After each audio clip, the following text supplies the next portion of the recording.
매일 아침 외신 브리핑 신민영입니다. 이번 주 뉴욕 증시 상승세로 출발했습니다. 미국의 일부 주들이 영업 제한을 완화하고 경제 정상화 1단계 조치에 들어가면서 투심이 개선됐는데요. 하지만 국제유가는 또다시 하락 전환하면서 변동성과 우려를 키우는 모습이었습니다. 화요일 아침 외신들이 주목한 소식 살펴보겠습니다.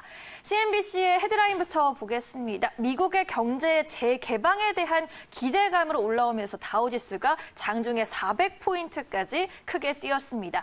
미국의 경제가 점진적으로 재개될 수 있다는 기대가 위험 투자 심리를 지지했는데요. 자세한 내용 보겠습니다. 일단 미국에서 피해가 가장 심각했던 뉴욕에서도 경제 재개 관련 논의가 진행되고 있습니다. 쿠오모 뉴욕 주지사가 경제 재개가 단계적으로 이뤄질 것이라면서 건설업과 제조업 일부 일자리를 먼저 재개하는 것이 안전할 것이라고 말했고요. 또 뉴욕주의 신규 사망자 수도 전일 발표해서 이달 들어 처음으로 400명 아래로 떨어졌습니다. 그리고 미국의 백악관이 사회 정상화를 위한 확대된 지침을 검토 중이고 일주일 내에 발표할 것이라는 보도도 나왔습니다. 학교와 보육 프로그램, 특정 업무 현장과 예배당, 식당, 대중교통을 단계적으로 재개하는 내용이 담겨 있다고 하는데요. 이 지침은 트럼프 대통령이 이달 중순 발표한 3단계 정상화 방안을 보다 구체화한 것으로 보입니다. 이번에는 이번 주 실적 보고를 앞두고 있는 애플 관련 소식으로 넘어가 보겠습니다.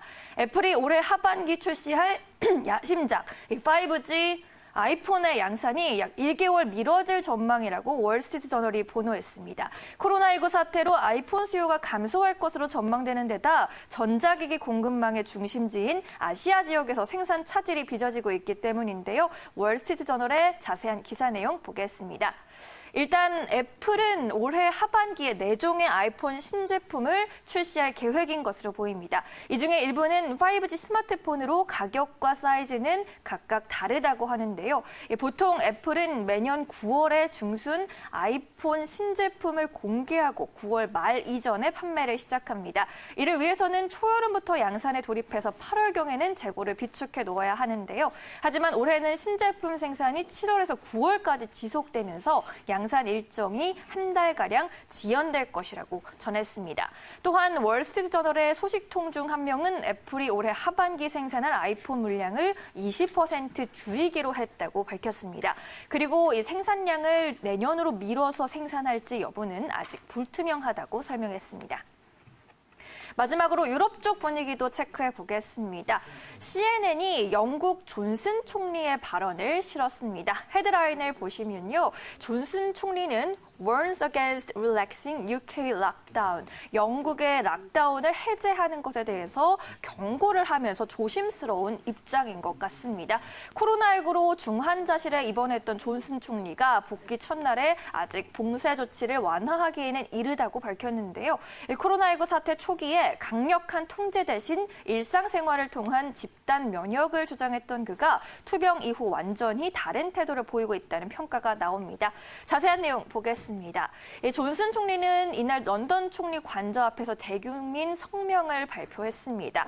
국민들에게 조급함을 참아달라고 호소했는데요. 그는 경제 정상화 시점을 예단하기는 아직 이르다면서 제2의 정점이 없다는 확신이 들 때 봉쇄령을 완화할 것이다 라고 강조했습니다.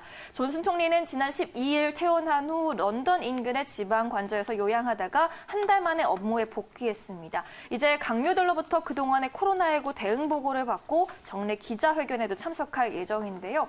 한편 영국에서는 다음 달 7일까지로 예정된 봉쇄령을 두고 경제 타격이 심각해서 빨리 해제해야 한다는 의견과 생명이 우선이다라는 반론이 팽팽히 맞서고 있는 상황입니다. 지금까지 외신 브리핑 1부 함께하셨습니다.